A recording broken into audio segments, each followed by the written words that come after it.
Hi friends, ఇప్పుడైతే నాటుకోడి chicken curry ఎలా చేయాలో చూసేద్దాము రండి.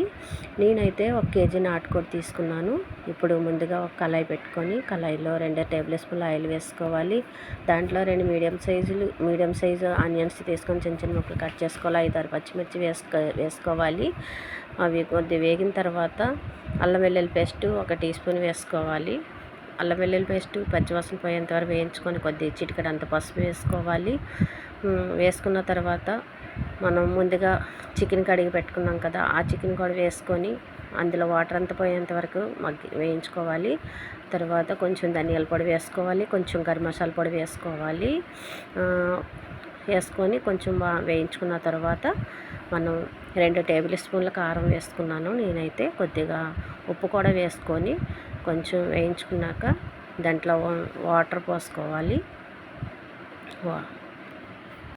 వాటర్ పోసుకొని సరిపడగా నాటుకోడి మరి ఎక్కువసేపు ఉడకాలి కాబట్టి కొద్దిగా వాటర్ ఎక్కువే పడుతుంది, వేసుకొని ఉడికించుకోవాలి. లాస్ట్ ఉడికిన తర్వాత 2 టమాటాలు తీసుకొని నేను చిన్న చిన్న ముక్కలు కట్ చేసి వేసుకున్నాను.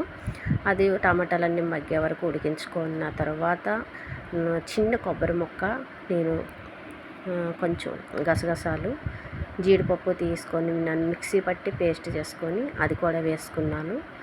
ఇప్పుడైతే ఇంకా లాస్ట్ ఇంకా మూత పెట్టి ఉడికించేసుకోవడమే.